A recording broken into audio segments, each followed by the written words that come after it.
सर्वप्रथम तर मी मराठी विज्ञान परिषदेचे आदरणीय विनय आर सर यांचे मनपूर्वक आभार मानतो आणि तुमचे सगळे अनुभवी व्यक्ती बघून मला थोडंसं दडपण आलं आहे ते अगोदरच सांगतो आणि थोडंसं मोकळं होतो. आणि माझ्याविषयी थोडंसं सांगतो. माझं नाव भूषण सुकेशनी वामनराव आहे आणि मी 2019मध्ये MA सायकोलॉजी पूर्ण केलेलं आहे आणि पूर्ण केल्यापासूनच मला इतरांशी संवाद साधायला आवडतं. त्यामुळं मग मी समुपदेशनाचं काम चालू केलं. मग त्यावेळेसपासूनचे आतापर्यंतचे माझे बरेचसे अनुभव आहेत. ज्यावेळेस वन टू वन आपण इंटरॅक्ट करतो लोकांशी, तर त्यातून बरंचसं अनुभवास आलं. तर मग तेच मी इतर अनुभव लिहायला सुरुवात केली आणि एक सदर चालू केलं, आलेले अनुभव आणि भेटलेली माणसे, आणि त्याचं व्हॉट्सअपच्या माध्यमातून मी पाठवत असतो. तर काउन्सिलिंगचे काही अनुभव सांगण्याच्या अगोदर मी मनाविषयी थोडंसं बोलतो. कारण आपण जो काही जागतिक मानसिक आरोग्य दिनानिमित्त कार्यक्रम ठेवला आहे, तर एक आपलं अभंग आहे म्हणा किंवा मन आहे, मन करारे प्रसन्न सर्वसिद्धीचे कारण. तर आपलं जर मन प्रसन्न नसेल किंवा मनात जर चलविचल असेल तर मग आपण काहीच करू शकणार नाहीत. तर त्याच्यामुळं आपलं मन प्रसन्न असणं फार गरजेचं आहे. तर मी सर्वप्रथम तुम्हाला आणि मला थोडंसं एकेरी संवाद साधायला अवघड जातं आणि मी मला लिखाण करायला आवडतं, म्हणजे लिखाणात विचार व्यक्त होतात आणि संवादामध्ये एकेरी बोलायचं तर कंटाळवाणं वाटतं. तर त्यामुळे मी काही मध्ये प्रश्न जर विचारले तर प्लीज इंटरॅक्ट करा, किंवा जर कोणाला काय वाटलं काही विचारावं तर मध्येच विचारा, तसं काही नाही. आपला संवाद हा मुक्त संवाद आहे. तर मन म्हणजे काय हे मला कोणी सांगेल का, किंवा मन कुठे असतं? हां सांगा. म्हणजे माणसाच्या मेंदूमध्ये असतं, पुढे कुठल्याही प्राण्याच्या मेंदूमध्ये असतं. हां. आणि मन म्हणजे ॲबस्ट्रॅक्ट कन्सेप्ट आहे. तर विचारांचा समूह असं म्हणू शकतो मनाला. तर मन दिसत नाही आपल्याला, पण मन म्हणजे बुद्धी आणि मन हे मेंदूचे दोन महत्वाचे भाग आहेत किंवा महत्वाची कार्य आहेत असं म्हणू शकतो. तर जेव्हा आपल्या संवेदना किंवा आपल्या भावना आपण व्यक्त करतो त्यावेळेस मनाचा उपयोग होत असतो. मनाच्या माध्यमातून आपल्या मनात विचार येत असतात, आपल्या संवेदना व्यक्त होत असतात, भावना व्यक्त होत असतात आणि काही मतही ठरत असतात असं मनाचं. वा, खूप छान, खूप छान, धन्यवाद. अजून कोणी?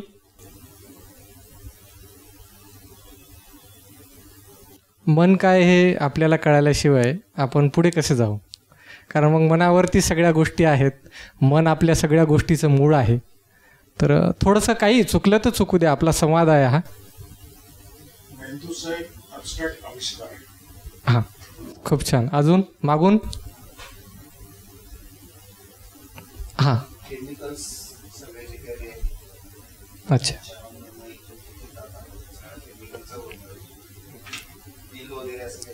वा, खूप छान, खूप छान. तर ठीक आहे. हां बोला सर, बोला. मला वाटतं मन हा जे नाव आपण मन दिलेलं आहे, मन असा हा काही प्रकार नसावा. आपले विचार जे आहेत ते विचारांमधून जे आपल्या भावना तयार होतात त्या विचारांचाच एक भाग बनतो. ओके. अजून? मन आणि विचारांचा आणखी भावनांचा सांगड जी शरीरात होते, हे शरीर एक माध्यम आहे. ओके, चालेल, थँक्यू. तर जसं सरांनी आता सांगितलं की मन विचारांचा अबस्ट्रॅक्ट आहे म्हणा, किंवा जे आपल्या मेंदूमध्ये प्रक्रिया चालते त्याचा आउटपुट म्हणजे मन आहे. आता जसं हा दिवा लागला आपण म्हणतो, तर आपण जो प्रकाश येतोय तर नेमकं ते प्रकाशासारखं मन असतं. म्हणजे ना आपण त्या ग्लासला किंवा त्याच्यामध्ये असलेलं जे निऑन असतं त्याला जसं आपण म्हणजे एकंदरीत जे आउटपुट येतं त्याला जसं मन म्हणतो, जसं ॲबस्ट्रॅक्ट तुम्ही म्हणलात, तर तसंच आपलं मन आहे. तर आपण आता थोडंसं पुढे जाऊया आणि मला तुम्हाला विचारायचं आहे की आता हल्लीमध्ये मानसिक आजाराबद्दल फार बोललं जातं किंवा मानसिक आजाराचं प्रमाण वाढलं आहे. त्याचं कारण काय बरं असू शकतं? तणाव. अजून? अजून? अजून? ओके, खूप छान. अजून? कुटुंब व्यवस्थाही बदलली पूर्वीपेक्षा. पूर्वी एकत्र कुटुंब असायची, आता विभक्त कुटुंब आहेत. त्याच्यामुळं संवाद साधण्यासाठी तेवढा संवाद साधला जात नाही. आई वडिलांमध्ये किंवा मुलं भावंडांमध्ये सुद्धा संवाद नसतो. त्याच्यामुळे मन मोकळं होत नाही. मनातले विचार व्यक्त होत नाहीत, प्रकट होत नाहीत, तर ते साचले जातात आणि जसं साचलेलं पाणी डबक्यामध्ये जसं साचतं पाणी तेव्हा ते अनारोग्याचं कारण होतं, तशाच प्रकारे हे सुद्धा शरीराच्या अनारोग्याचं कारण होतं. खूप छान. अजून अगोदर जे मानसिक आजार होते परंतु आता त्याची जाण यायला लागली. जसे आता आपण इथे लेक्चर ठेवले त्यावेळी बऱ्याच लोकांना त्याविषयी माहिती होईल. अजून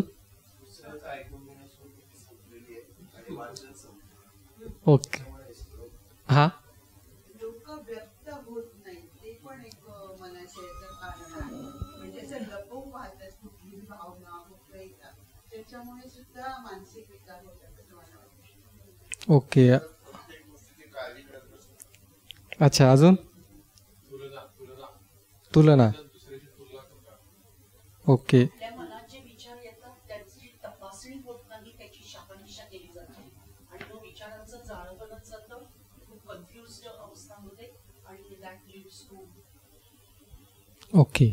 म्हणजे संवाद हा कमी झालेला आहे, हे मुख्य कारण आहे. ओके. अजून व्यसनांचं प्रमाण वाढलेलं आहे. हा काय म्हणतो फॅशनचा अतिरेक झालेला आहे किंवा लाईफस्टाईलचा पण अतिरेक झालेला आहे. म्हणजे एक काय म्हणतो त्याला स्युडो सायकोलॉजी झालेली की अमक्या प्रकारेच मी वागायला पाहिजे म्हणजे मग माझ्या समाजात काहीतरी स्टेटस राहील अशा प्रकारे. त्याच्यामुळे मग निराशा आलेली लोकांना. व्यसनांचं प्रमाण तर आहे सगळ्याच वयोगटात आणि सगळ्याच प्रकारच्या समाजामध्ये वाढलेलं आहे व्यसनांचं प्रमाण. ओके. खूप छान. अजून आपलं ऐकायलाच कोणी आता राहिलेलं नाहीये माणूस. आपल्या मनातले जे विचार आहेत ते हा. आपण व्यक्तच करू शकत नाही कारण सगळ्यांची डोकी फक्त मोबाईल मध्येच असतात. ओके. अच्छा. इकडून मला कोणी बोलताना दिसत नाहीये मागून.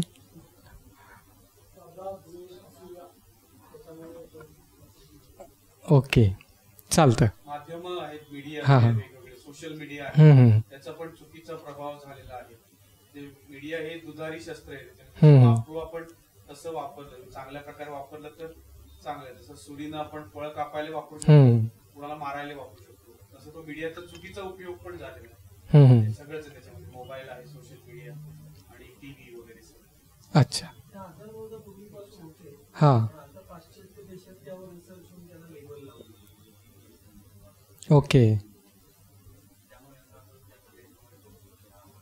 आयडेंटिफाय झाले. पूर्वीच्या काळी अंधश्रद्धेच्या आहारी जायची लोक, हम्म. त्यांना माहित नसायचं त्याच्यामध्ये हम्म. काहीतरी वेगळा काहीतरी बाहेरची बाधा वगैरे झाली असं वाटायचं लोकांना. ते आता आयडेंटिफाय झाले आणि ते ओके. क्लासिफाय झाले. चालेल. ठीक आहे. तर मला जी उमगलेली गोष्ट आहे मानसिक आजार आता वाढण्यामागची कारणं किंवा आपण जे बोलतोय त्याच्याविषयी, तर मी एक छोटासा शब्द घेतो, सुसंवाद. ठीक आहे. तर सुसंवाद जर हा शब्द आपण घेतला तर पूर्वीच्या काळी कसं व्हायचं, एकत्र कुटुंब राहायचं किंवा माणसाला माणसाशी बोलायला वेळ राहायचा आणि माणसं कट्ट्यावरती पाराच्या झाडाभोवती निवांत बसून गप्पा मारायची, दिवसभर म्हणजे शेतामध्ये कामं वगैरे करायची आणि सायंकाळी आले की बायका असतील किंवा पुरुष मंडळी असतील यांच्यामध्ये सुसंवाद व्हायचा. आणि आपण प्रगतीच्या नावाखाली म्हणा किंवा चंगळवाद म्हणा किंवा विकासाच्या ज्या खोट्या कल्पना आहेत त्याच्यामध्ये आपण अडकत गेलो आणि आता अडकलेलेच आहोत खोलवर. तर मग तो जशी जशी प्रगती होत गेली, जसं जसं भौतिक गोष्टी वाढत गेल्या, तर त्या सुसंवादातला निघून गेला आणि फक्त संवाद उरला. मग सुसंवाद हा अनौपचारिक असतो, म्हणजे माणूस सहज बोलतो. आता जसं मी तुमच्याशी बोलतोय तर हे औपचारिक वाटत असेल, पण मी माझ्याकडून अनौपचारिकपणे बोलतोय, म्हणजे फार मोकळेपणाला बोलतोय. ठरवून काही आलो नाही आहे की मला काय बोलायचं आहे. ज्यावेळेस ठरवून काहीतरी करायचं असतं त्यावेळेस म्हणजे संवाद म्हणू शकतो आपण की आपण ठरवून बोलतो, नाही मला हेच बोलायचं आहे, अमकं बोलायचं आहे. तर मग काय उरला, सुसंवाद गेला, अनौपचारिक बोलणं गेलं, मग संवाद उरला. मग हळूहळू अजून आपण प्रगती करत गेलो, मग त्या संवादातलं ही निघून गेलं, मग उरले वाद. मग आता आपण घरात बघतो जिकडे तिकडे नवरा बायकोचे वाद, आईवडिलांचे वाद किंवा मुलांचे वाद, सगळीकडे वाद दिसायला लागले. मग आपण अजून प्रगती केली, सोशल मीडिया आला, मग त्या वादातलंही निघून गेलं आणि राहिलं. हे कशाचं असू शकतं मला सांगाल का कोणी? अजून अजून अजून ठीक आहे, मी सस्पेन्स ठेवत नाही जास्त. दंगलीचं झालं, ठीक आहे. मग ती दंगल मानसिक असो किंवा सामाजिक असो, धार्मिक असो, तर आता आपण सगळीकडे बघतोय की एकंदरीत असं दंगलीचं वातावरण झालेलं आहे. तर आपण जसं त्या सुसंवादाकडून हे शेवटच्या दपर्यंत आलो आहे, तर मला वाटतं कुठंतरी आपण परत गेलं पाहिजे, आता वापस गेलं पाहिजे त्याच्याकडे. त्या दवून वादाकडे आलो होतं, वादाकडून संवादाकडे, संवादाकडून सुसंवादाकडे. बरं, हे संवाद वगैरे कसे होतील, सुसंवाद कसे होतील? आता जसं आपण बोलतोय, आता मगाशी ताई म्हणाल्या की कोणी ऐकायलाच तयार नाही आहे. तर माझा याच्यावर अजिबात विश्वास नाही आहे. तुम्ही सगळे ऐकायलाच आलात, बरोबर आहे का नाही? सरांनी खूप छान कथा वाचन केली, तर ऐकणारा वर्ग पण आहे.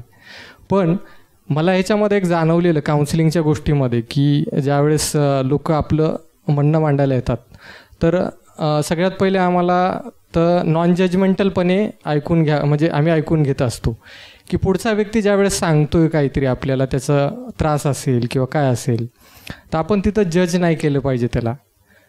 तर त्याच्यामुळं मग ज्यावेळेस आम्ही सगळ्यात महत्त्वाचं काय असतं समुपदेशनामध्ये की पुढच्या व्यक्तीचं शांतपणे ऐकून घेणं. आणि माझ्या अनुभवातून प्रामाणिकपणे खरं सांगतो, मी कुठली थेरपी वापरत नाही किंवा कुठलीही थेरी वगैरे काय वापरत नाही. फक्त एकदा शांतपणे पुढच्या माणसाच्या मनात काय गोंधळ चालला आहे आपण हे शांतपणे ऐकून घेतलं ना की त्याची समस्या त्याला सुटते. आणि जो कपाळावर आट्या घेऊन येणारा माणूस असतो ना, तो जाताना हसत हसत जातो. तर हे माझ्यासाठी खूप समाधानाची गोष्ट वाटते मला की ज्यावेळेस आपण शांतपणे ऐकून घेतो तो माणूस, मग त्याची समस्या तिथं सुटते. मग त्याच्यानंतर फारच रेअर केसेसमध्ये काय होतं की आता जसं आपण त्या बुधवारी ही गोष्ट ऐकली, तर त्याच्यामध्ये जे दीपक होता, तर त्याला म्हणजे जो आजार झालेला होता त्याला, तर तशा केसेसमध्ये बरेचदा डॉक्टरांचा हस्तक्षेप गरजेचाच असतो. तर त्यामुळं मला जर असं काही वाटलं त्या व्यक्तीशी बोलून, तर मग मी त्याला पुढील उपचारासाठी जे काही तज्ज्ञ आहेत त्यांच्याकडे पाठवतो. आणि मी सर्वप्रथम हे सांगू इच्छितो की जसं सर्दी पडसं झालं तर आपण काय करतो सगळ्यात अगोदर? नाही, तिथं दुसरी पायरी झाली. सगळ्यात पहिली पायरी काय असते? घरगुती औषध उपचार करतो. पण त्याच्या अगोदर काय करतो? ठीक आहे, आपण 2 दिवस वाट बघूया ना, सर्दी ताप जाईल म्हणून. मग तरी नाही राहिलं तर मग आपण घरगुती उपचार काहीतरी आपली आजी आई सांगते, बाबा हे काढा घे, असं घे, अद्रकचा चहा घे. मग ठीक आहे, त्याने आपल्याला बरं नाही वाटलं तर मग आपण डॉक्टरांकडे जातो. तसंच भावनिकरित्या जेव्हा माणूस कोलमडून जातो ना, त्यावेळेस त्यालाही तशा आधी जर तो म्हणजे व्यवस्थित असेल, कॉन्शियस असेल, तर त्यानं सर्वप्रथम आपलीच उपचार केले पाहिजे. तर मग त्याच्यामध्ये काय बरं असू शकतं? तुम्हाला काय वाटतं की प्राथमिक भावनिक उपचार जे आहेत ते काय असू शकतात? बरं, अजून वा, खूप छान. अजून? ओके, अजून? ओके ओके, अजून? वा, खूप छान. संयम वाढवणं, जसं एखाद्याला खूप राग येत असेल तर ते थांबून संयम वाढवून अंक वगैरे मोजून किंवा असं संयम वाढवून, अच्छा, त्याच्यानंतर मग प्रतिक्रिया दिली तर तो फरक होतो. रिॲक्शन आणि रिस्पॉन्स यातला तो फरक आहे तो. ठीक आहे.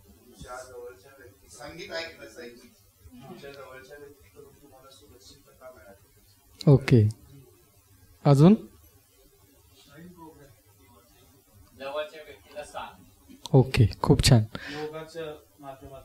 ठीक आहे, खूप छान सांगितलं तुम्ही सर्वांनी आणि जवळपास बरोबर उत्तरं होती सर्व. तर सगळ्यात अगोदर आपलं मन बिघडलं आहे किंवा मनाचा काहीतरी प्रॉब्लेम झाला आहे हे सगळ्यात अगोदर डिटेक्ट होणं गरजेचं आहे.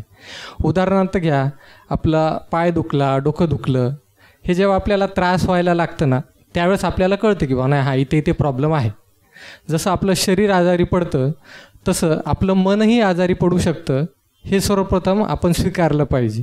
लोकांना ते ॲक्सेप्टच नाही आहे. मी ग्रामीण भागात राहतो, त्याच्यामुळं तुम्ही तरी थोडंफार तुम्हाला या सगळ्या संकल्पना माहीत आहेत, पण आमच्या ग्रामीण भागामध्ये ह्या संकल्पना कुठे अस्तित्वात नाही. लोक काउन्सिलर, सायकोलॉजिस्ट हे शब्दही फार तुरळक आहेत. फारच ते जे म्हणतात आमच्या इकडे केस हाताबाहेर गेली, असं काही झालंच तरच मग त्या मानसोपचार तज्ज्ञाकडे, मनोविकार तज्ज्ञाकडे जाण्याची वेळ येते. तर सगळ्यात अगोदर आपल्या मनाला काहीतरी झालं हे कळणं गरजेचं आहे.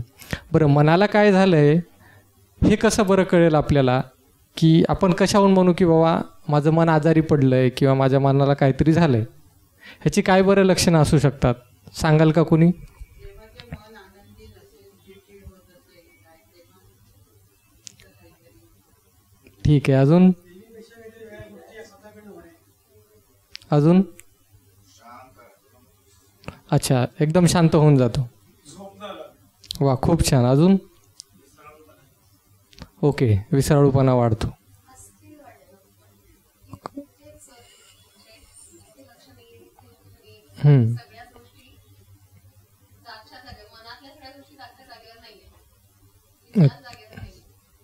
ठीक आहे, अजून पूर्वीच्या पेक्षा आपल्या वर्तनात आणि विचारामध्ये बदल होणं.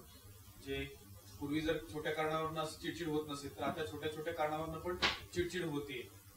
उदाहरण म्हणजे अशा प्रकारचं बदल होणं, ड्रास्टिक बदल होणं. अच्छा, हा सांगा.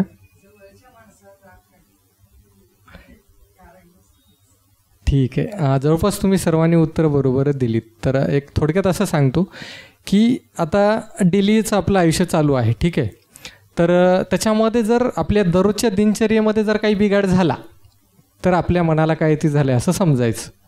अजून एक सांगतो की आता जसं मी इथं बसलो तर मला थोडंसं दडपण आलं, की टेन्शन आलं ना, एवढ्या मोठ्या लोकांसमोर मी नवखा माणूस काय बोलणार. मग जर माझी तुम्ही चलबिचल थोडीशी पाहिली असेल, कोणी लक्ष दिलं का नाही मला माहीत नाही, मी थोडंसं मोबाईलमध्ये बघत होतो किंवा पायाची हालचाल वाढली होती, तर ही जी ॲक्शन होते ना, तर इथं मला तणाव आला, ठीक आहे. तणाव एक ती प्रतिक्रिया होती, तर तशी माझ्या मनामध्ये गडबड झाली, मला थोडीशी एन्झायटी झाली की बाबा आता मी कसं करू. तर तसंच आपल्या डे टू डे लाईफमध्ये ना, की ज्यावेळेस आपली डेली रुटीन बदलते, डेली रुटीनपेक्षा आपण उशिरा जेवतो, उशिरा झोपतो किंवा झोप लागत नाही, तर अशा गोष्टी बिघडल्या की आपल्या मनाला काहीतरी झालं ही म्हणजे प्राथमिक गोष्ट आपल्याला निदर्शनास येते.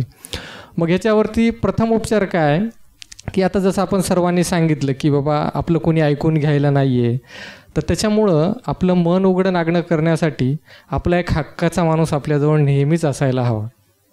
मग ती आपली आई असेल, भाऊ असेल, बहीण असेल, मित्र असेल, मैत्रीण असेल किंवा अगदी कोणीही नसेल तर आपली डायरी हक्काची, की जिला आपण मोकळेपणानं सांगू की बाबा मला असं झालं आहे, माझ्या मनात असं चाललं आहे.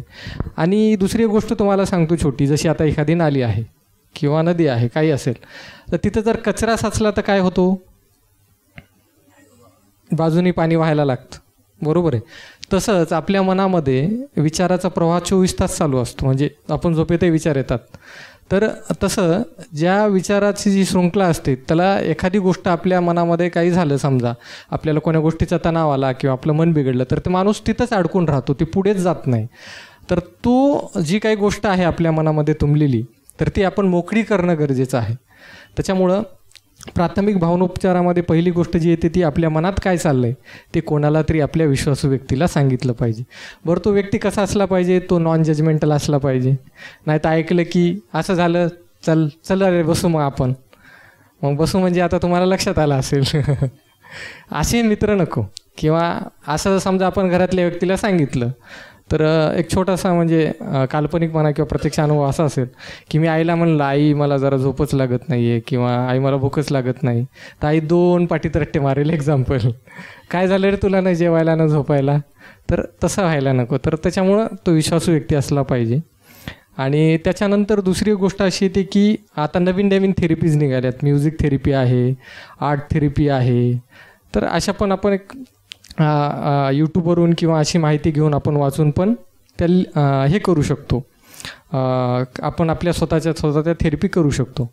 त्यानंतर दुसरी गोष्ट अशी आहे की आपण बोललं पाहिजे, आपले विचार व्यक्त केले पाहिजे, कुठल्याही माध्यमातून असेल तर त्यातूनच मग हे भावनिक उपचार कामाला येतात.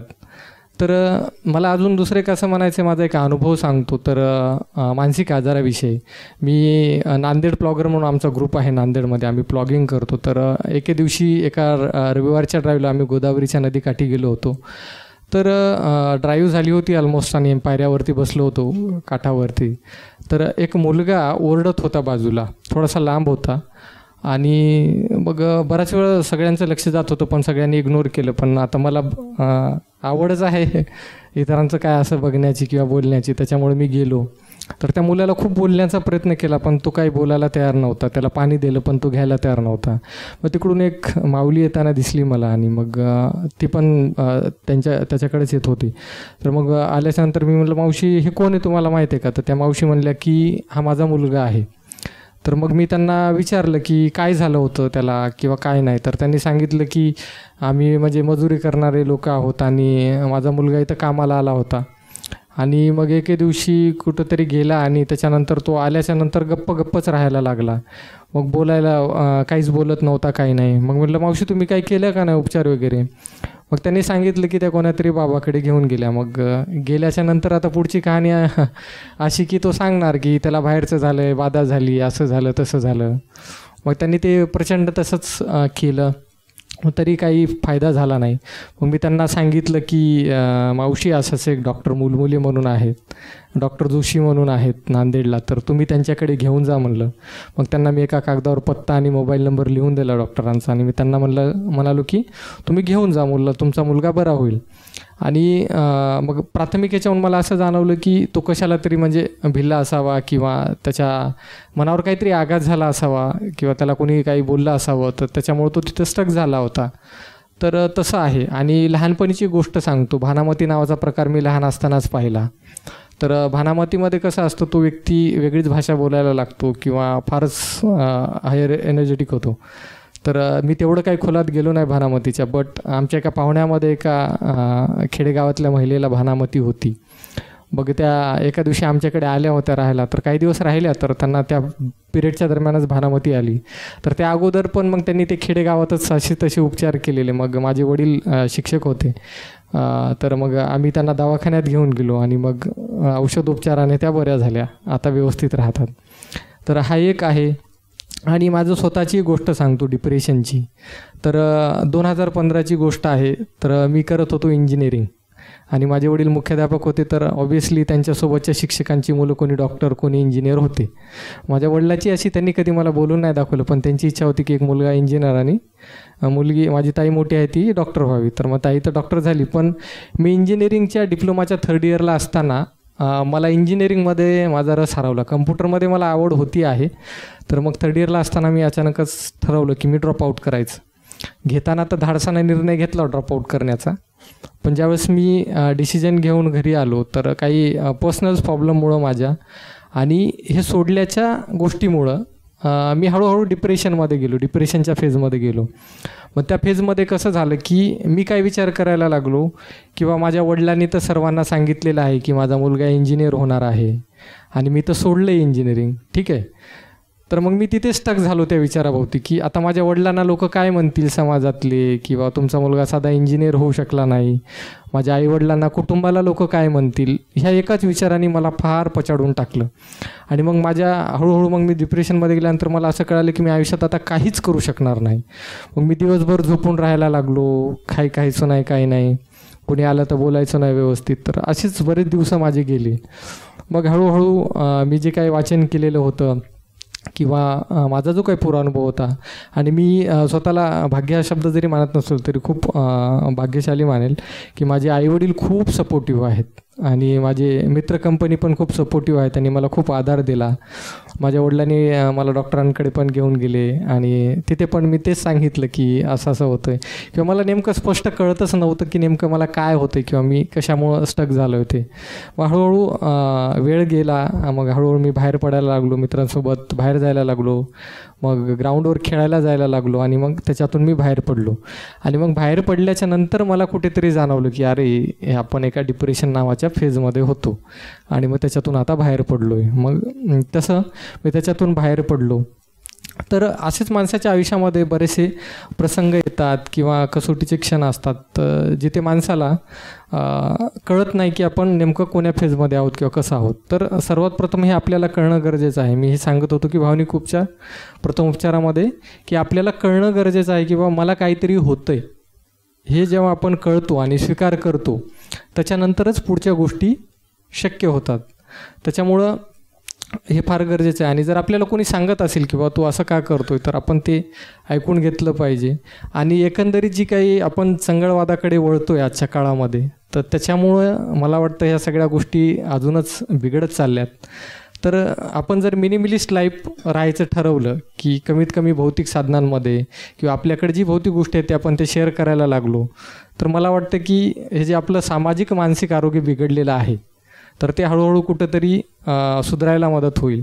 आणि अशा प्रकारचे जे सुसंवाद आहेत ते कायमच घडायला हवेत, त्याची संख्या वाढायला हवी. आपल्या श्रोत्यांमधून पण वक्ते व्हायला पाहिजेत किंवा त्यांनी व्यक्त करायला हवं. तर ह्या सगळ्या गोष्टी घडायला हव्यात असं मला वाटतं. आणि जे काही आपण ज्या 30 सेकंदाची रील आहे, स्क्रॉलिंग चालू आहे असं सगळ्यांचंच, तर ते थांबायला हवं. आपला अटेन्शन स्पॅम जेवढा कमी होईल ना तेवढा आपला मेंदू चंचल जास्त होतो, म्हणजे मन टिकत नाही. आणि त्या म्हणजे आपण पूर्वी कसं ते पहिलं रामायण महाभारत लागलं किंवा मालिका लागल्या तर दूरदर्शन एकच असायचं. मला आता आठवतं आम्ही लहान असताना तर रविवारच्या चित्रपटाची खूप वाट बघायचो आणि बाकी कोणत्याही वारी मग टी व्ही बघायचो नाही. तर त्याच्यामुळं तसं ते बैठकीतलं जसं आहे आपण ते आपली क्षमता पूर्वी जास्त होती, तर मग ते हळूहळू माध्यमांनी कमी कमी करत आपण ते 30 सेकंदावरती आलो आहे. तर तसं नाही व्हायला पाहिजे. आपण संवादी असलं पाहिजे आणि म्हणजे आपला स्पॅन आहे तो वाढवला पाहिजे, म्हणजे ह्या गोष्टी सगळ्या होणार नाहीत. तर बोलण्यासारखं खूप आहे. नंतर कधी आपण अजून एक परिसंवाद ठेवूया. आणि जर आता तुम्हाला काही तुमच्या मनात प्रश्न असतील किंवा तुम्हाला काही व्यक्त व्हायचं असेल तर तुम्ही नक्कीच व्यक्त व्हा किंवा विचारा. मी माझ्या परीनं उत्तरं देण्याचा प्रयत्न करेल. आणि मी तुम्हाला शब्द देतो की परत एकदा आपण परत भेटूया निवांत, मस्त ऑफलाईन गप्पा मारूया आणि अजून चांगल्या प्रकारे बोलूया. तर आता तुम्हाला कोणाला व्यक्त व्हायचं असेल किंवा जर काही सांगायचं असेल, विचारायचं असेल तर विचारू शकता. हां हां हो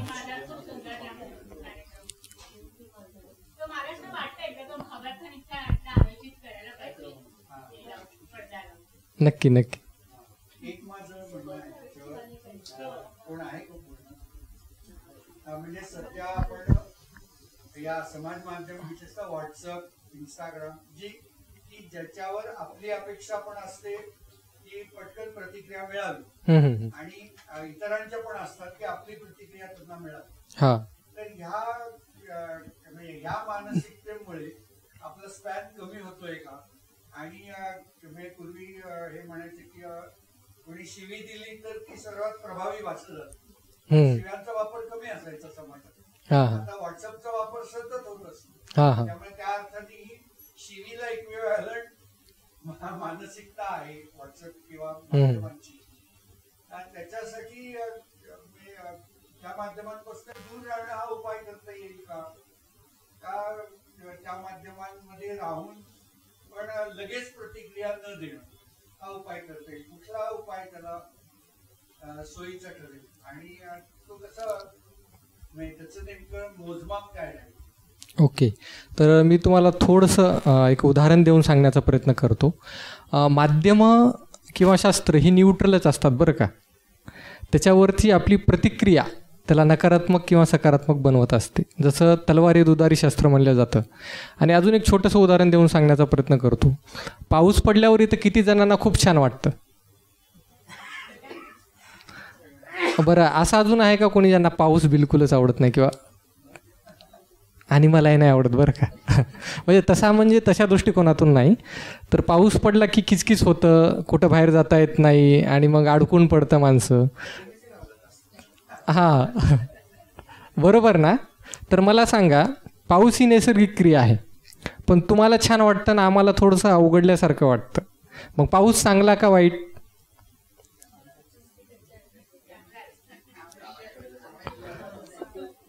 हां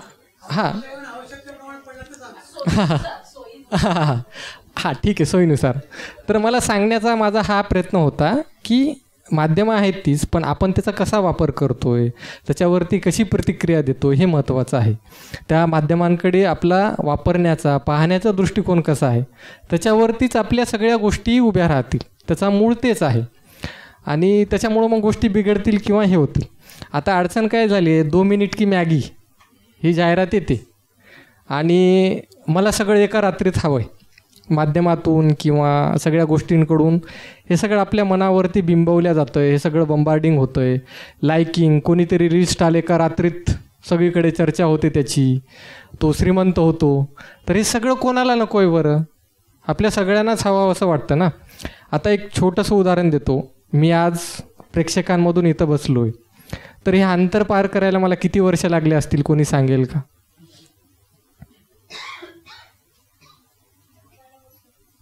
ऑब्वियसली. तर मला आता तो प्रसंग जशाचा तसा आठवतो. 2005चा प्रसंग होता. आमच्या शाळेची गॅदरिंग होती. तर एक वक्ते आले होते, मला त्यांचं नाव माहीत नाही, आणि मी त्यावेळेस तो विचार केला होता आणि मला असं वाटतं ती गोष्ट काल परवाचीच आहे. ते जे सुटाबोटात आलेले वक्ते होते, त्यांनी जे बोललं ते माझ्या लक्षात नाही राहिलं, पण मी त्यावेळेस ठरवलं होतं की आपण एक दिवस असं उभं राहून बोलायचं.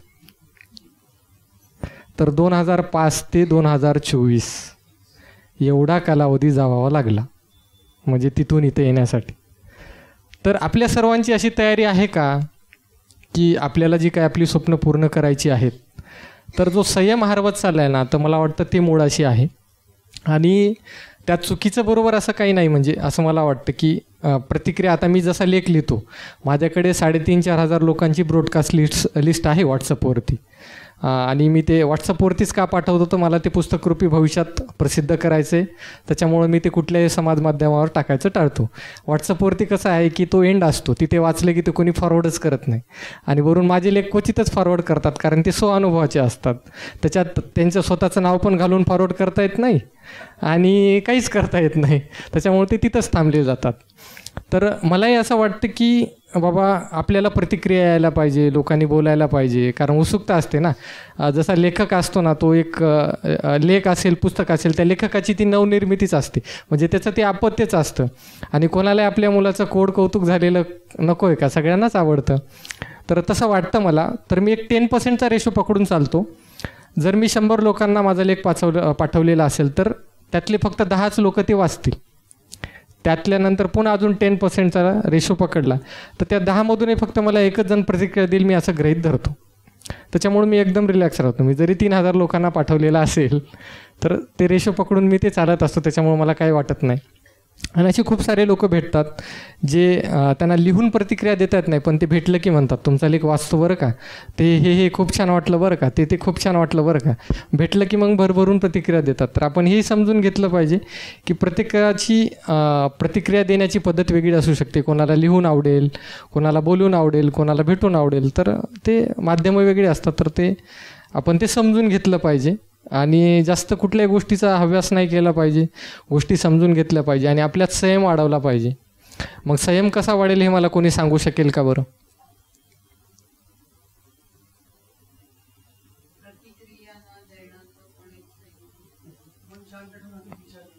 ओके, अजून? ओके, हां.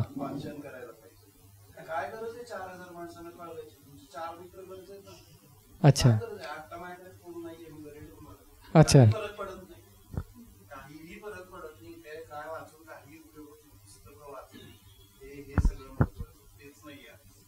ठीक आहे. ओके, अजून? वा, खूप छान. अजून? बघा, आपल्याला माहीत असलं पाहिजे की संयम कसा वाढवला पाहिजे किंवा आपलं मन शांत कसं स्थिर ठेवता येईल, ह्याच्यासाठी काय केलं पाहिजे.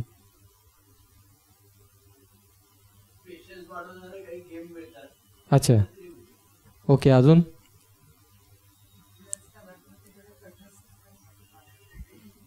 ओके, अजून? ओके. वा, खूप छान. ठीक आहे, मी एक छोटीशी गोष्ट सांगतो आणि आपण समजून घेण्याचा प्रयत्न करूया. एकदा तथागत भगवान बुद्धांनी, आता ही गोष्ट खरी आहे का खोटी मला माहीत नाही, पण आपण एक गोष्ट म्हणून घेऊया. तथागत गौतम बुद्धांनी त्यांच्या एका शिष्याला बाजूच्या तलावातून पाणी आणायला सांगितलं. मग तो शिष्य पाणी आणायला गेला, पण नुकतीच त्या तलावामध्ये जनावरं गेल्यामुळे ते पाणी गढूळ झालं होतं आणि तो शिष्य तसाच परत आला. आणि मग पाणी न घेता आला आणि म्हणला की भगवान, पाणी गढूळ आहे त्याच्यामुळे मी आणलं नाही. मग तथागत म्हणले ठीक आहे, थोडा वेळ बस. मग बसले आणि भगवान बुद्धांनी त्यांचं प्रवचन वगैरे दिलं आणि परत त्याला पाणी आणायला पाठवलं. मग आणायला गेलं तर पाणी तेव्हा स्वच्छ होतं आणि मग तो पाणी घेऊन आला.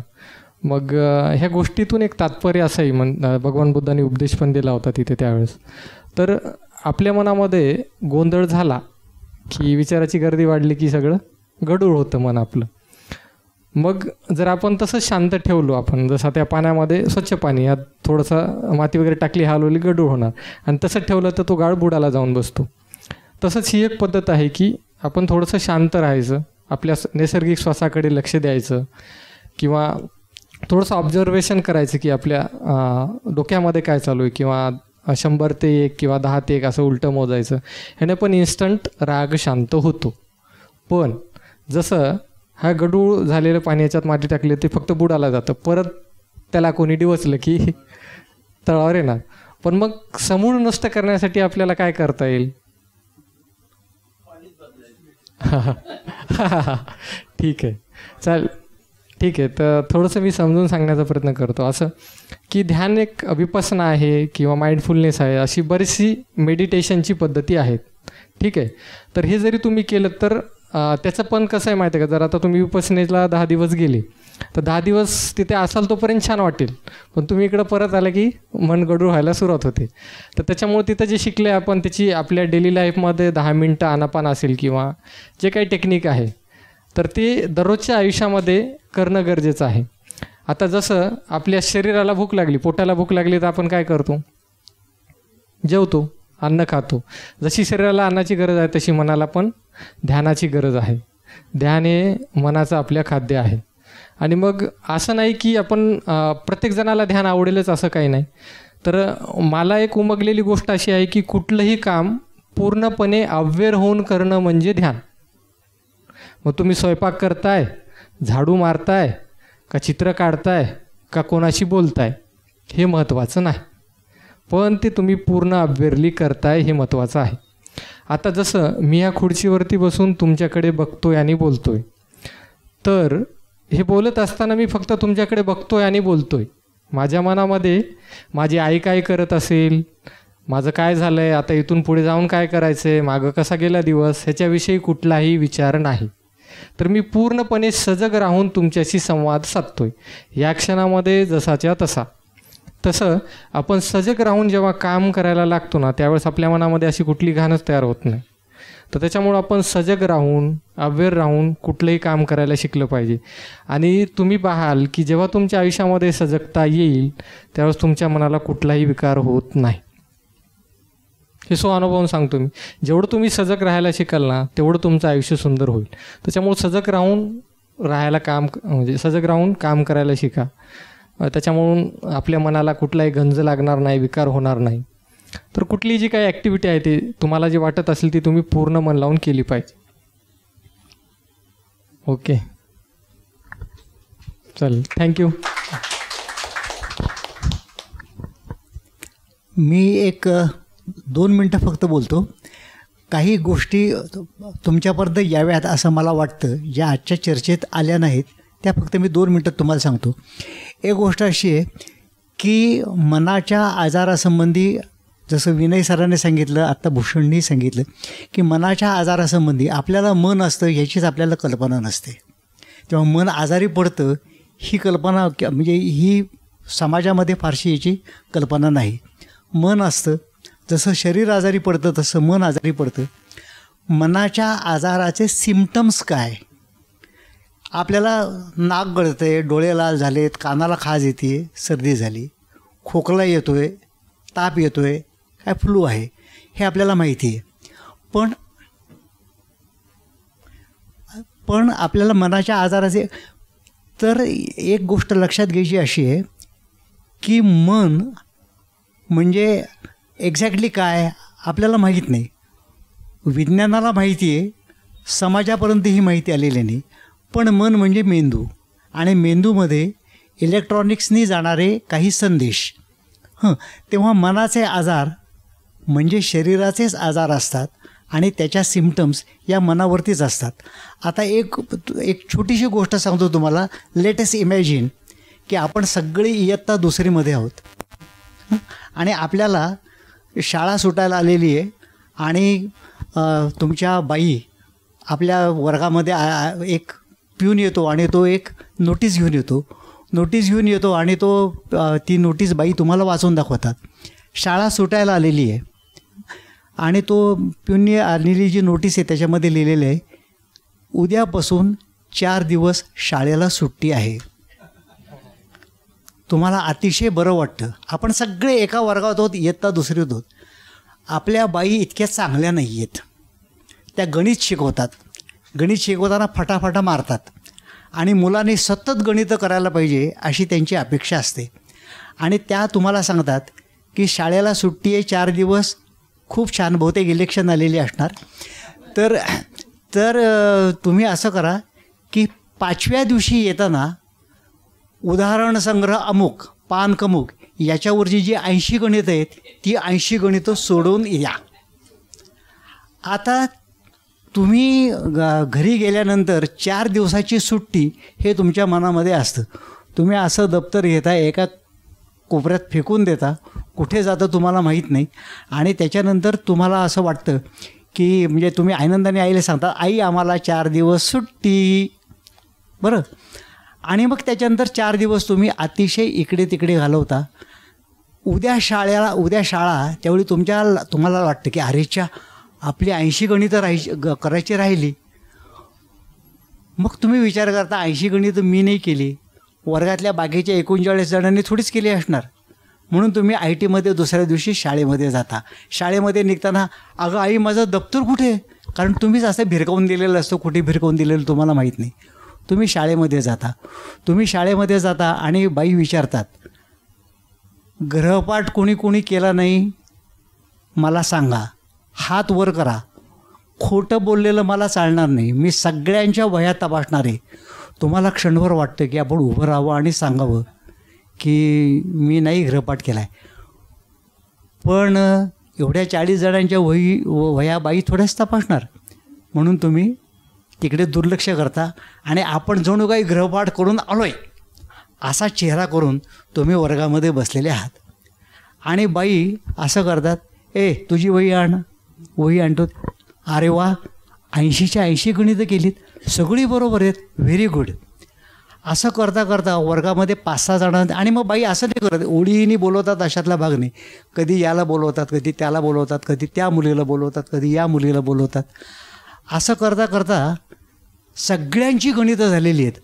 आणि तुमच्या लक्षात येतं की बहुतेक वर्गामध्ये आपणच एक दळभद्रे आणि करंटे आहोत की ज्याने गृहपाठ केला नाही. 6-7 जणांचा अभ्यास झाल्यानंतर बाई बरोबर तुम्हाला बोलवतात, आणि तुझी वही, तुमच्या वहीमध्ये एकही गणित सोडवलेलं नाही. तुमचं काय होणार? आणि मग तुम्हाला भयंकर भीती वाटायला लागते. भीती वाटल्यामुळे तुमचे पाय लटपटत असतात. तुमच्या तळहाताना घाम आलेला असतो. तुमच्या छातीमध्ये धडधड धडधड धडधड धडधड असं होत असतं. डोळ्याच्या दोन्ही टोकांना अश्रुबिंदू आलेले असतात. आणि आपण बाईंच्या जवळ गेलो, बाईंनी हाणली की ती ओघळणार हे आपल्याला माहिती आहे. आता मला सांगा, भीती कुठे वाटली आहे? शरीराला भीती वाटली आहे? भीती वाटली आहे तुमच्या मनाला. पण त्याचे जे सगळे सिम्पटम्स आहेत, हे सगळे सिम्पटम्स, त्याची सगळी लक्षणं ही तुमच्या शरीरामध्ये, पाय लटपटत आहेत, तळहाताना घाम फुटलेला आहे, छाती धडधडती आहे. म्हणजे मनावरती होणारे विकार, मनामध्ये होणारे बदल हे तुमच्या शरीरावरती दिसत असतात. याला सायकॉलॉजीमध्ये सायकोसोमॅटिक सिम्पटम्स असं म्हणतात. म्हणजे मनोकायिक विचार. कसं असतं बघा की आपल्याला जेवढी टेन्शन असतं तेवढी आपलं ब्लड प्रेशर वाढतं. ब्लड प्रेशर वाढलं म्हणून आपण गोळ्या घेतो. पण आपण असा विचार करत नाही की माझं ब्लड प्रेशर का वाढलं आहे, अलीकडे माझी छाती धडधडते, पाल्पिटेशन होतं म्हणून आपण डॉक्टरांकडे जातो. समहाऊ काय आहे माहिती आहे का, की जसं भूषणनी त्याच्या ग्रामीण भागामध्ये असलेले जे गैरसमज सांगितले, तसे since we are an urban community म्हणून मी तुम्हाला सांगतो की 2 गोष्टींची शहरी लोकांमध्ये जागृती करण्याची गरज आहे. एक म्हणजे तुमचे सिम्पटम्स हे सायकोसोमॅटिक सिम्पटम्स नाहीत ना. इव्हन तुम्हाला कदाचित माहिती असेल की काही लोकांना आयुष्यामध्ये थोडंसं टेन्शन आलं की त्यांची शुगर वाढते आणि मग डॉक्टर सांगतात तुम्हाला डायबिटीस झाला. तो डायबिटीसच्या उपचाराने बरा होणारा नसून तुमचं टेन्शन जेवढी कमी होतं तेवढी तो डायबिटीस आपला आपण कमी होतो. तर तुम्हाला आलेले जे सिम्पटम्स आहेत ते सायकोसोमॅटिक नाहीत ना, हे एक बघायला पाहिजे. That is point number 1 I wanted to convey it to you. Point number 2 म्हणजे समाजामध्ये एक आपल्याला सायकोलॉजिकल डिसऑर्डर आहे. आणि मगाशी जसं या कथेमध्ये एक वाक्य आहे तसं की सायकियाट्रिस्टकडे गेला किंवा सायकियाट्रिस्टची ट्रीटमेंट तो माणूस घेतो आहे म्हणजे तो ठार वेडा आहे असं नाही. कुठलाही माणूस 100% सेन नाही. तुम्ही, मी, आपण सगळेच 10%, 5%, 2%, 1% थोडेसे वेडे असतोच. आणि हा मनाला होणारा विकार आहे. मला सांगा, तुम्ही सिनेमा बघायला जाता, सिनेमा बघायला गेल्यानंतर समोर सिनेमा चालू असतो, एखादं छान गाणं लागलं तुम्ही रंगून जाता. मग अशी याने गाणं म्हटलं, आपण सगळे रंगून गेलो होतो. आणि मग सिनेमाचा सीन बदलतो आणि एक हिरोईनचा बाप किंवा हिरोईनची आई, त्यावेळी प्रेक्षागृहामध्ये बसलेले 50% लोक आपापल्या खिशातले रुमाल काढून, हातरुमाल काढून डोळे वगैरे पुसतात. कोणी गेलेलं नसतं. जो माणूस गेलेला असतो त्यानेसुद्धा फक्त मरायचं ॲक्टिंग केलेलं असतं. पण तुम्ही क्षणभर स्वतःला विसरलेले असता आणि हे विसरणं आणि तुमचं रडणं हा एक मनोकायक आजाराचं एक उदाहरण आहे. तर प्रत्येक वेळी तुम्हाला मनाला आजार झाला म्हणजे तुम्ही ठार वेडे आहात असं त्याचं नाही, असा त्याचा अर्थ नाही. आणि हे लोक विसरतात. आणि म्हणून आपल्या घरामध्ये कोणाला तरी मानसिक आजार असेल, कोणाला डिप्रेशन असतं, कोणाला अँझायटी असते, खूप वेगळे शिझोफ्रेनिया, अनेक वेगळे आजार आहेत, त्यांची वेगळी लक्षणं आहेत. इतक्या सगळ्या डिटेल्समध्ये आपल्याला जायची गरज नाही आहे. पण जर का तुमच्या घरामध्ये कोणाला किंवा तुम्हाला स्वतःला जर का सायकोलॉजिकल डिसऑर्डर उत्पन्न झाले असेल, ती बरी होऊ शकते. आणि लोक त्याच्याविषयीचा that is called as a stigma म्हणजे काय म्हणायचं की त्याचा काहीतरी काळिमा, काहीतरी तुमच्यावर ठपका आलेला आहे. हां, कलंक तुमच्यावर काहीतरी कलंक आहे तो, असा त्याचा अर्थ आहे. तर सायकोलॉजिकल डिसऑर्डर असणं आणि त्याचा तुमच्या घरावरती किंवा तुमच्या स्वतःवरती किंवा तुमच्या त्या एखाद्या नातेवाईकावरती कलंक आहे असं अजिबात समजून घ्यायचं कारण नाही. फार तर तुम्ही 4 जणांना सांगू नका. आणि कोणाला कळलं तर कळलं. तुमचं डोकं दुखलं तर तुम्ही सांगताच ना, काल मी आलो नाही ऑफिसला कारण काल माझं डोकं दुखत होतं. Nothing wrong in it. जसा शरीराला आजार होतो तसेच मनाला आजार होतात. जसं औषध घेतल्यानंतर आपली सर्दी, खोकला, ताप, पडसं वगैरे सगळं बरं होतं. किंवा एखादा न बरा होणारा आजार असेल, just like blood pressure or diabetes, तुम्ही आयुष्यभर गोळ्या घेता. मी रोज एक ब्लड प्रेशरची गोळी घेतो. पण मी तुम्हाला आत्ता सगळे तुम्ही 50 जण बसलेत, मी न घाबरता सांगतो, त्याची काही लाज नाही. तसंच मला अँझायटी आहे आणि मी त्याच्याकरता अमुक एक गोळी घेतो, त्याच्याबद्दल शरम वाटायचं काहीही कारण नाही. हा एक भाग शहरी लोकांपर्यंत गेला पाहिजे. There should not be any stigmatization about psychological disorder, number 1. आणि मगाशी सांगितलं तसं सायकोसोमॅटिक डिसऑर्डर्स असू शकतात. आपल्याला होणारे शारीरिक आजार हे मानसिक आजारांचं प्रेझेंटेशन असतं, हे आपल्याला कुठेतरी समजून घ्यायला पाहिजे. धन्यवाद. मला वाटतं आपण एक दुसरं गीत घ्यावं. हां, बरं, ठीक आहे, ठीक. ओ येस, प्लीज. आपण नंतर बोलूयात.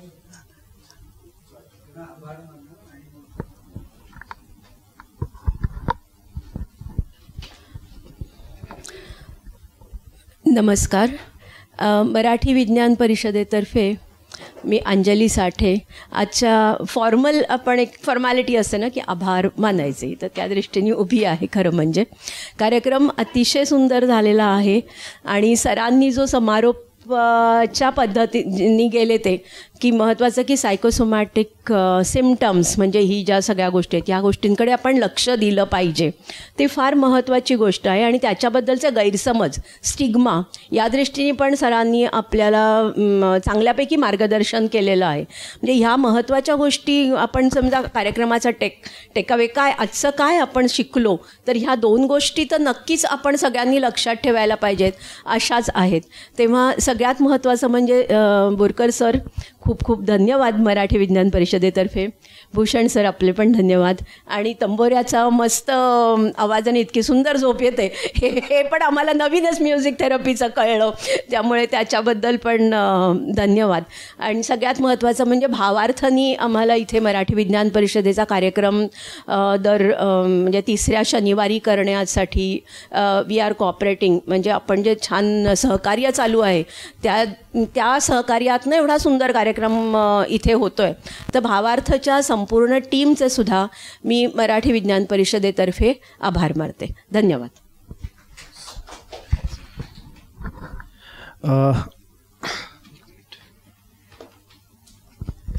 नमस्कार. तर काकूंनी सांगितल्याप्रमाणे शेवटचं गाणं मी म्हणणार आहे प्रोग्रामच्या शेवटाचं.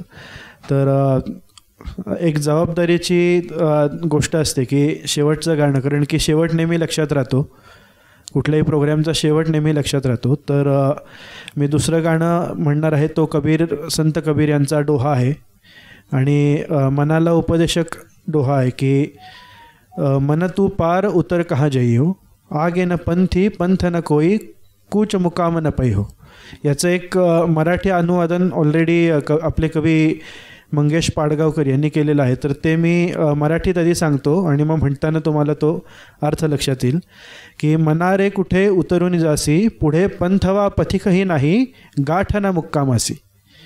म्हणजे आपण मनाची झेप जी म्हणतो, मी हे करीन, मी ते करीन, मग ते करीन, मग क्षितिजाच्या पार देईन वगैरे वगैरे वगैरे. तर कबीर म्हणतात की इतका का उडतोयस, आगे न पंथी पंथ न कोई, पुढं काही नाही, सगळी मयसभा आहे, पुढं काहीच नाही आहे. आगे न पंथी पंथ न कोई, कूच मुकाम न पैहो, कुठेही तुला मुक्कामाला जागा नाही आहे, तरी तू आपला उडत चाललायस. आणि पुढं म्हणतात की नसे नीर नावाडी नौका, कुणी न ती तराया. पुढं जंगलं नाहीत, झाडं नाहीत, नदी असेल तर त्याच्यावर नाव नाही, नाव चालवायला नावाडी नाही, हे काहीच नाही आहे. पुढं शून्य, सगळं तू शून्यात कुठं शोधत फिरतोयस. तर याच्यावर तू पुन्हा पुन्हा विचार कर आणि तुला हेच लक्षात येईल की अंत कुठेही नाही. आणि कबीर म्हणे तू सोड कल्पना, असेशी तसा तू राही. म्हणजे तू सगळं विचार करून आलास आणि एका पॉईंटला अरे मी इथंच आहे, मी कुठंच गेलेलो नाही असं होतं. तर मग याच्यावरचा तोडगासुद्धा कबीर सांगतायत, थोडा आध्यात्मिक आहे तो, की तो बलवंत घटातचा आहे, शरण तयाला जावे. घट म्हणजे शरीर याला घट म्हणलेलं आहे आणि बलवंत म्हणजे देव, ईश्वर, आत्मा. तर याच्यातनं आपण असाही संदेश घेऊ शकतो की जर स्वतःला शोधलं तर तुम्हाला सगळं सापडेल.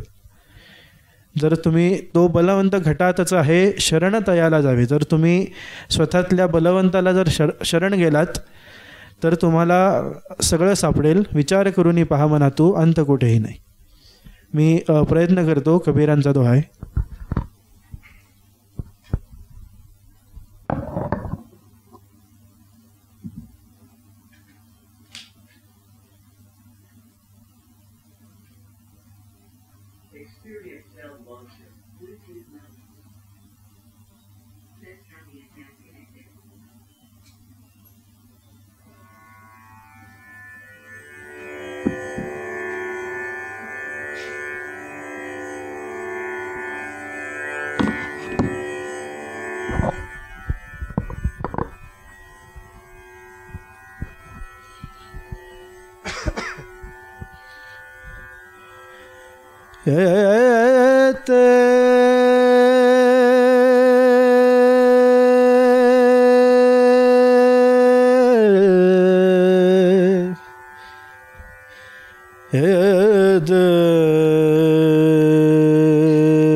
मन तू पार उतर कहाँ जई हो, मन तू पार उतर कहाँ जई हो,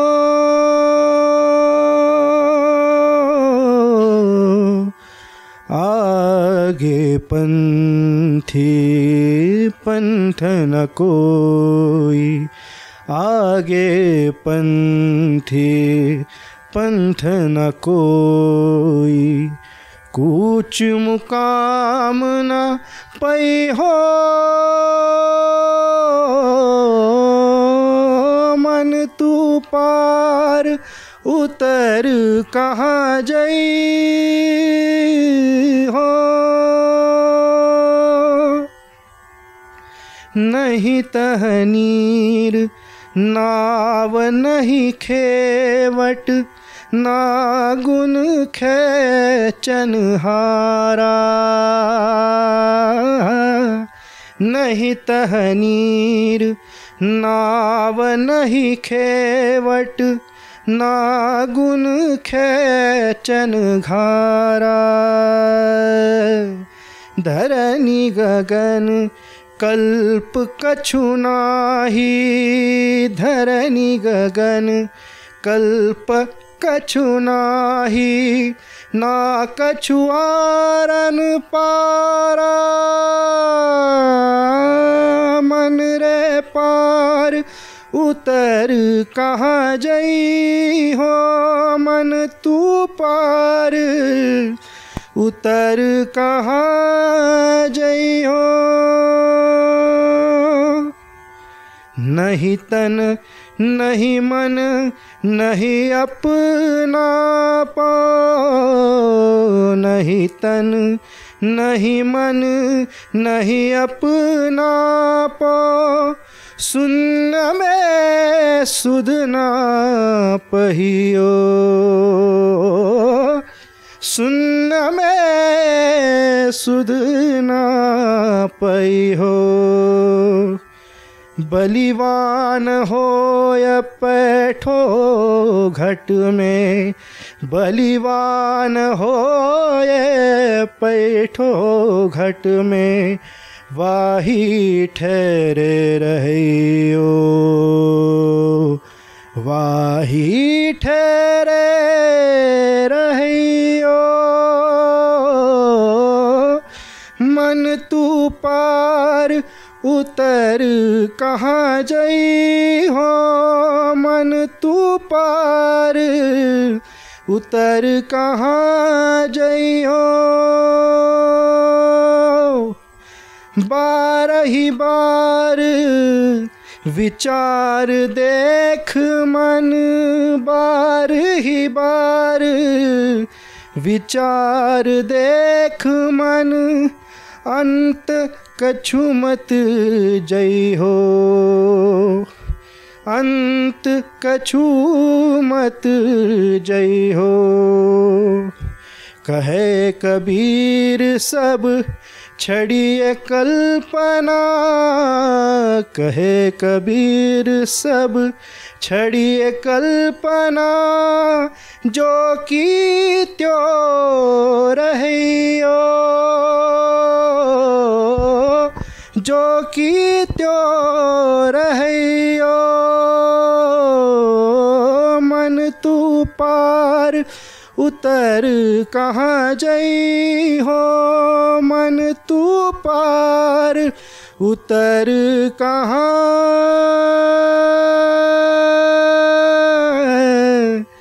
जई।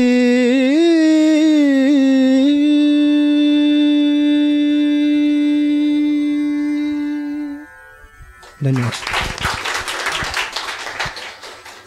आणखी एक जाता जाता सांगतो गोष्ट, म्हणजे याला चाल मीच लावली आहे. प्रयत्न एक. धन्यवाद.